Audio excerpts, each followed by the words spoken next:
Selamat siang semuanya. Jadi hari ini saya akan menjelaskan tentang rancangan dari penelitian sosial. Salah satunya adalah wawancara dan observasi. Nah, yang pertama adalah wawancara. Jadi, wawancara ini adalah metode pengumpulan data dalam bentuk komunikasi langsung antara peneliti dan responden. Nah, komunikasi tersebut berlangsung dalam bentuk tanya jawab sambil bertatap muka antara peneliti dan responden. Untuk mendapatkan data melalui wawancara, seorang peneliti itu perlu melakukan persiapan yang matang. Salah satunya adalah dengan mempersiapkan daftar pertanyaan yang akan diajukan kepada responden. Selain itu, sikap ketika kita bertemu, keramahan, kesabaran, dan keseluruhan penampilan peneliti itu akan sangat berpengaruh terhadap jawaban dari responden. Yang kedua adalah tentang wawancara. Macam-macam dalam wawancara.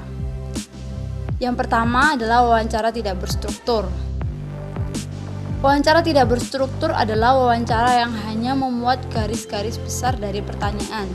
Wawancara disesuaikan dengan garis besar pertanyaan yang telah dipersiapkan. Dalam jenis wawancara ini, kreativitas pewawancara sangat diperlukan karena hasil wawancara lebih banyak tergantung dari pewawancara sendiri. Selain itu, jenis wawancara ini tidak cocok untuk penelitian kasus. Yang kedua adalah wawancara berstruktur. Wawancara berstruktur itu adalah wawancara yang disusun secara terperinci, seperti kuesioner. Wawancara terstruktur terdiri dari sederetan pertanyaan dengan jawaban responden dibatasi pada beberapa alternatif jawaban tertentu. Kemudian saya akan menjelaskan tentang faktor yang memengaruhi hasil wawancara. Faktor pertama yang sangat penting adalah pewawancara. Sebab seorang pewawancara yang baik harus memenuhi persyaratan seperti keterampilan mewawancarai, motivasi yang tinggi, dan rasa aman. Ia tidak boleh ragu dan takut menyampaikan pertanyaan. Sebab pewawancara juga harus menyampaikan pertanyaan yang dapat merangsang responden untuk menjawab pertanyaan tersebut. Juga menggali jawaban dan mencatat semua hasil wawancara tersebut. Bila persyaratan wawancara terpenuhi, maka hasil wawancaranya akan lebih bermutu. Yang kedua adalah faktor dari responden. Responden itu dapat memengaruhi hasil wawancara. Hal ini karena mutu jawaban yang diberikan responden tergantung pada apakah dia dapat menangkap isi pertanyaan dengan tepat dan bersedia menjawabnya dengan baik atau tidak. Seorang pewawancara juga harus bisa memperlakukan responden dengan baik supaya jawaban-jawaban yang diberikan oleh responden itu dapat diambil atau dapat sesuai dengan apa yang diinginkan oleh pewawancara tersebut. Faktor yang ketiga adalah faktor dari topik penelitian. Topik penelitian itu juga dapat memengaruhi kelancaran dan hasil dari wawancara. Sebab kesediaan dari responden untuk menjawab tergantung pada apakah ia tertarik pada topik yang diteliti dan apakah topik tersebut sensitif atau tidak. Dan yang terakhir adalah situasi dari wawancara. Situasi dari wawancara itu adalah situasi yang timbul karena beberapa faktor, seperti faktor waktu, tempat, ada tidaknya orang ketiga, dan sikap masyarakat pada umumnya yang sangat memengaruhi hasil dari wawancara tersebut. Kemudian rancangan penelitian sosial yang akan saya jelaskan adalah observasi. Nah, arti dari observasi sendiri adalah aktivitas pencatatan fenomena yang dilakukan secara sistematis. Observasi ini bertujuan untuk memperoleh data secara langsung dari lapangan. Nah, melalui observasi, peneliti dapat memperoleh gambaran tentang kehidupan sosial suatu masyarakat yang sulit diketahui dengan metode lainnya. Observasi dapat dilakukan melalui penglihatan, penciuman, pendengaran, peraba, maupun pengecap. Semua kegiatan ini dinamakan observasi atau pengamatan secara langsung. Observasi dapat dikatakan sebagai metode pengumpulan data apabila memenuhi beberapa kriteria, yaitu yang pertama, pengamatan yang dilakukan telah direncanakan secara sistematis. Yang kedua, pengamatan harus berkaitan dengan tujuan dari penelitian tersebut. Yang ketiga, pengamatan harus dicatat secara sistematis dan pengamatan dapat dicek dan dikontrol kebenarannya. Dalam suatu penelitian, observasi itu juga dapat kita lakukan dengan berbagai cara, seperti tes, kuesioner, rekaman, gambar, dan rekaman suara.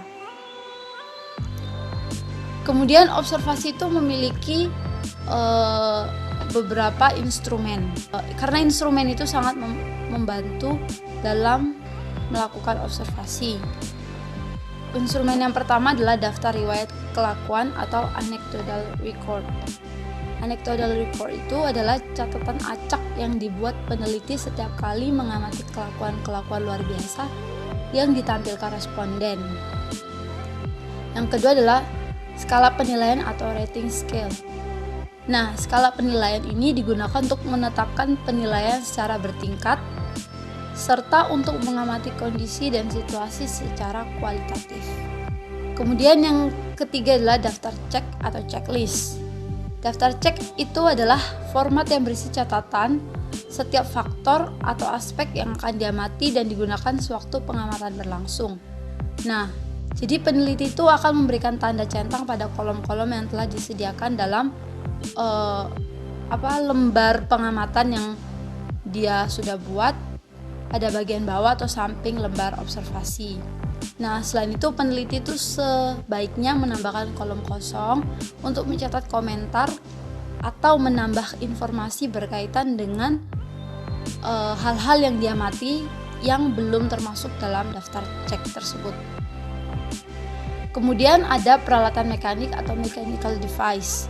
Jadi peralatan mekanik itu merupakan sarana pendokumentasian peristiwa-peristiwa tertentu yang ditampilkan oleh subjek penelitian dengan menggunakan alat-alat seperti tape recorder, video recorder, dan kamera dokumentasi untuk mendokumentasikan hal-hal yang diamati.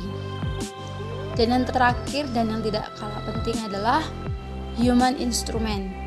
Jadi human instrument ini adalah istilah dalam penelitian kualitatif untuk menyebut peneliti yang bertindak selaku instrumen penelitian. Jadi pada posisi ini kemampuan peneliti dalam mengambil data sangat diperlukan. Oleh karena itu, suatu penelitian berhasil atau tidak itu tergantung pada kemampuan peneliti dalam mengumpulkan data. Namun human instrument ini memiliki kelemahan ya. Jadi kelemahan teknik pengambilan data itu adalah peneliti tidak bisa berada pada dua atau lebih tempat yang berbeda ketika beberapa situasi atau peristiwa yang penting dalam penelitian itu sedang terjadi pada saat yang bersamaan.